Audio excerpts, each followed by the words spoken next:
Random few things I wanted to mention today in a quick video is the Gilmore Academy Lancers prep team, their 18U team. Now, this is a team that's based out of Gates Mills, Ohio. It's about 45 minutes from where I live.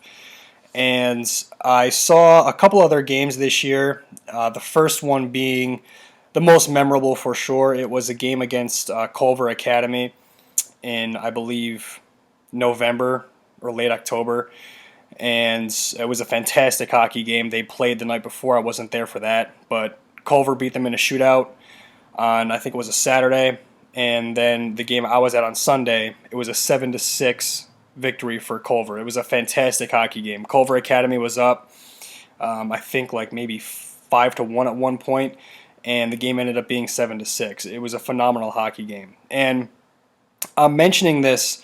I also saw Gilmore play. Their league that they play in is the MPHL, the Midwest Prep Hockey League. Okay, so like Rothesay Netherwood is in that, Shady Side Academy, Lake Forest Academy, which Alex DeBrincat played at before he went to the Erie Otters. And there's some teams in Canada as well. So it's a pretty decent league, and it's growing as far as the overall skill level and the players that are getting scouted from there. But Gilmore Academy, I want to shed some light on them real fast because it's an up-and-coming prep school in the United States. I mean, they've taken a few trips out east in the past to play some of the New England prep school teams. Have had, I think, varying success there. They didn't do too hot, but they're a team that is on the rise. They're getting some decent players from Canada to come there and play, as well as obviously some of the better players from Ohio and then elsewhere. I mean, if you look at their roster from this year, they have guys from all over that are on that team. And I never really paid attention to them until this year. Growing up playing, youth hockey in the area throughout my earlier years, I always knew who Gilmore Academy was. Playing youth hockey, I played against them a couple of times. They were always good, but I didn't understand really how good they could be in the future. I didn't follow all of that back then, right? But it wasn't until I think a couple of years ago where they became really on the radar for, I think, a lot of scouts from various colleges, D3, D1, some junior programs. So now they are here, and I just wanted to kind of shed some light on the team this year since I saw them play live a couple of times, and I've seen a number of their streams as well. So one of the things I want to mention too before I talk about Gilmore is on Culver Academy. It shows you really how NHL Central Scouting has their footprint everywhere, right? And one of the guys that they actually had on their list is Timothy Spitserov, who I actually wrote down in the game in which Culver played Gilmore that I was at. So some of the notes that I put on him is he has fantastic transition in the neutral zone. He stole the puck and got in on a breakaway, and off of that play he made a good backhand forehand deke to beat the goaltender, who, by the way, the goaltender for Gilmore Academy is Alexander Houston.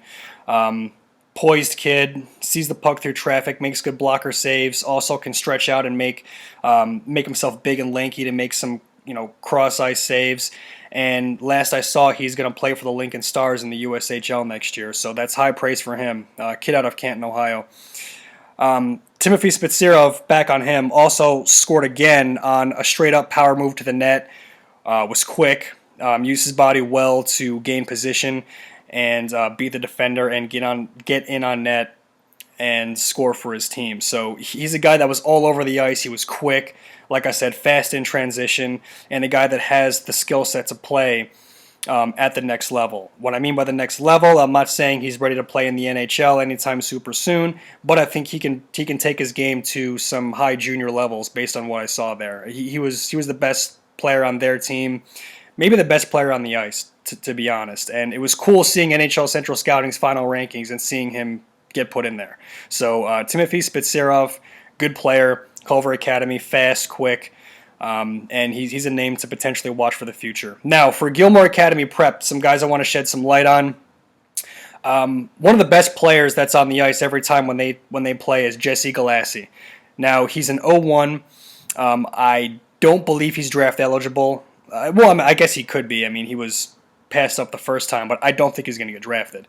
But this is a guy that just makes it go from the back end. He's somebody that can skate it out of trouble, can beat guys, can make stretch passes. He's all over the ice. He's always got his feet moving. He can recover well and strip pucks and then get the puck going back north. He's not afraid to be physical on guys. He steps up in the neutral zone.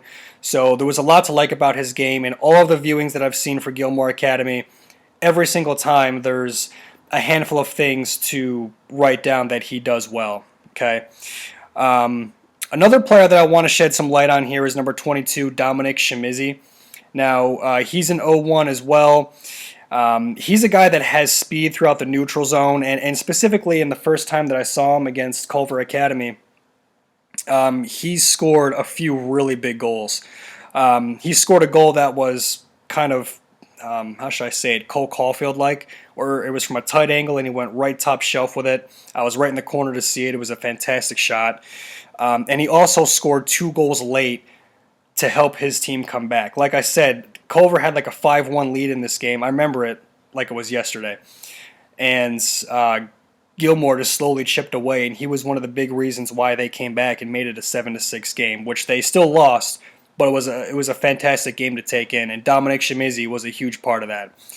In the other viewings that I've seen of them, he's been a little bit more quiet, so it kind of tells the story about his game. I mean, he can play in some potential big roles, but I'm not ready to say that this guy is one of the guys to watch. I just think he has some good games here and there, but I think he has the talent that potentially some NCAA Division III scouts might be taking notice of him. Another player, number 10, Rocco Testabassi. He's an 0-2. His draft rights are owned by the Barrie Colts in the OHL. And he's a guy that can collect passes quickly, dish it off real fast in the neutral zone. He likes to throw some quick sauce passes. He likes to fly down the wing and kind of, when he gets over the blue line, sometimes it's good, sometimes it's not. He kind of stops short on the half wall, likes to assess the situation, and then distribute the puck from there. So he also does have some finishing ability. If he gets one-on-one on a breakaway, he does have the ability to finish and deke out the goalie and score a good goal. So he's a guy to potentially watch there. And another guy that I want to shed some light on is Tanyan Baser, who's an 0-2. Again, this guy won't get drafted either, but it's a good story when you see players that come from some miscellaneous high schools, for example. Like, I know that high school hockey in the U.S., the Minnesota State High School League, New England Prep, some other miscellaneous prep schools like the one I just talked about, Culver Academy, do get a lot of attention. Shattuck St. Mary's is in that category as well, right? But there's some other really, really good high school teams in the state of Wisconsin, for example, and so on and so forth, that produce some good players that can go on to potentially have junior careers. Pennsylvania is another one, too, that has some good area high schools, especially in the Pittsburgh area and whatnot. Now, high school hockey in Northeast Ohio isn't anything to really watch or scout for that matter, but once in a while, you'll see a player come out of there that can potentially make a name for himself. Now, I'm not comparing this guy to a guy like Mike Rupp, for example, but Mike Rupp played for St. Edward High School, the same school that this kid, Tanyan Baser, played for. Sure enough, Mike Rupp went on to the Erie Otters, but he was a special, exceptional guy from the people in this area that I still play beer league hockey with, who I talk to, and who did play against him and whatnot growing up, and they said he was a man amongst boys. Within 3 strides, it seemed like he was through the neutral zone. Otters took notice, just as they did with Alex DeBrincat playing for Lake Forest Academy as well. And then, sure enough, the rest is history with Mike Rupp, right? He went on to become a really good NHLer, and he's made a career out of hockey. Now, this kid, Tanyan Baser, he's not Mike Rupp, but I think he's one of those players that has come out of the local high school area and can play at an 18U midget AAA level. He had a great toe drag around a guy to get a shot off. He had great. He had a really good stride.